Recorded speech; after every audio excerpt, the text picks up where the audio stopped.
From the moment the 2012 Cincinnati Reds held their first workouts in Goodyear, Arizona, there were high hopes for manager Dusty Baker's squad.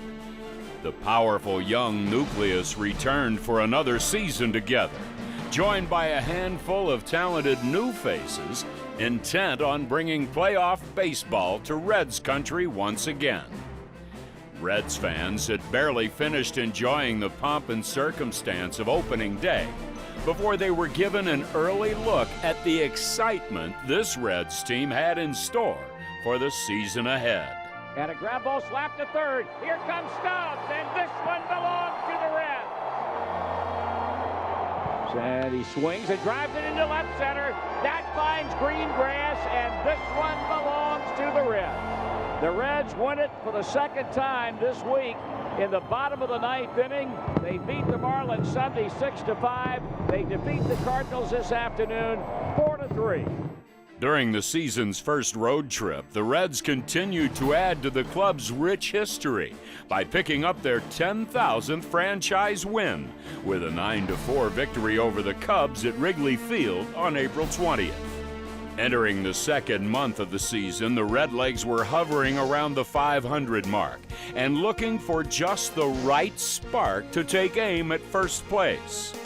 And on Mother's Day, it was their hard-hitting first baseman who provided just that. And a high fly ball way back in center field.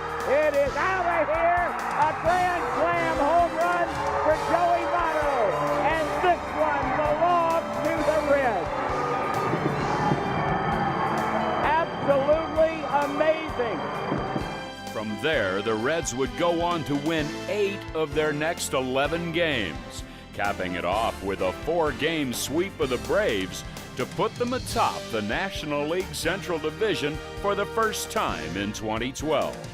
One of the keys to the Reds' surge was the dominance of Aroldis Chapman, who took the reins as closer in mid-May and proved nearly unhittable in his new role.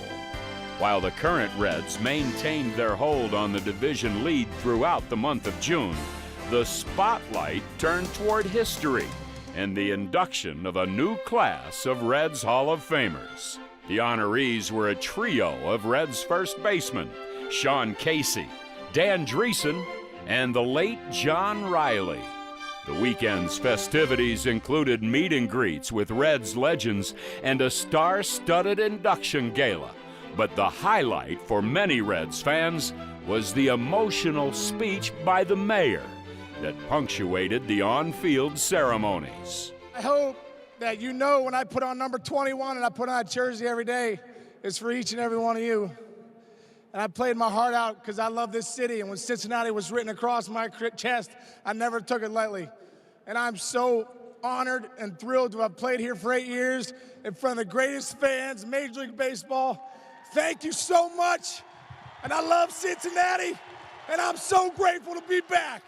Boom. As the Reds headed into the All-Star break, it was Casey's hometown team, the surprising Pirates, who took a slim lead in the division. But the Reds responded right away, charging out of the break to retake the lead, thanks to a 3-game sweep of their rival Cardinals at Great American Ballpark.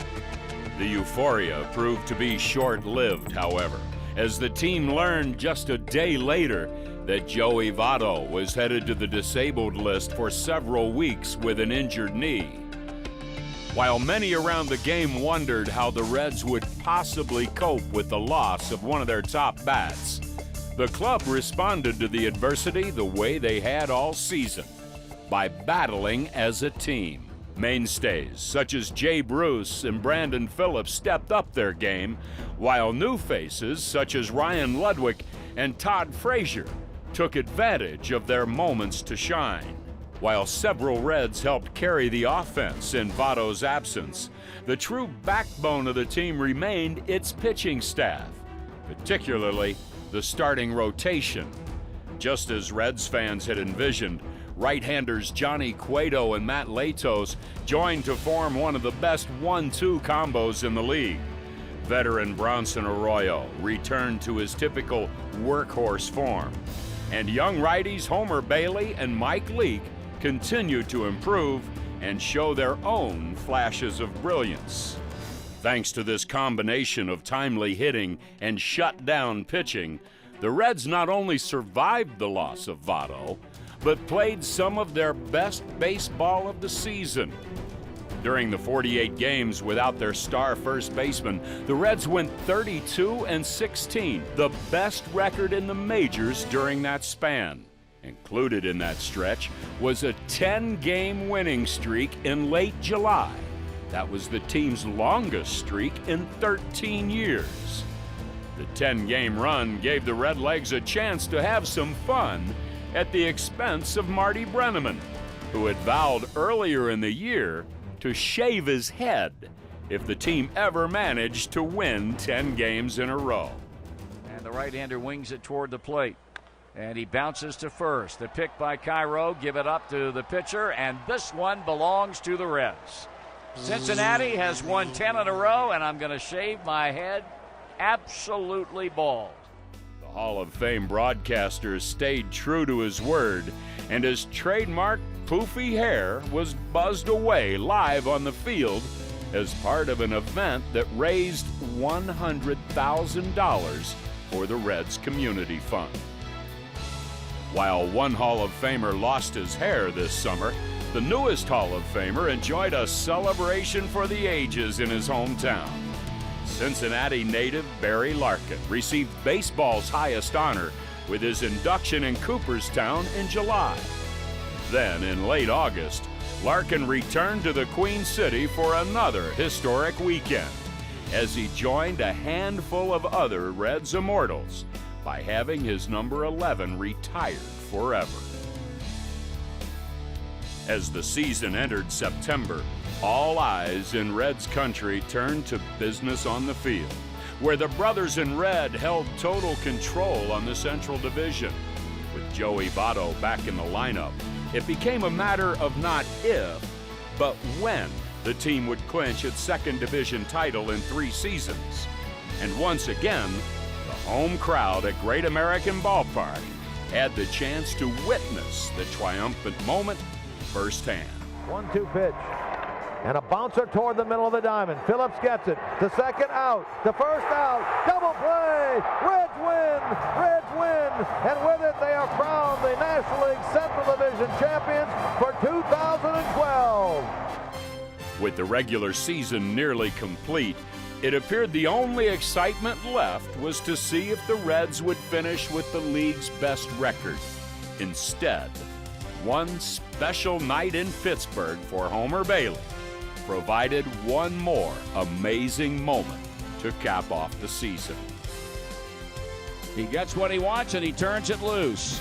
And it's hit in the air, shallow center field. Going back is Phillips, and Homer Bailey has pitched a no-hitter.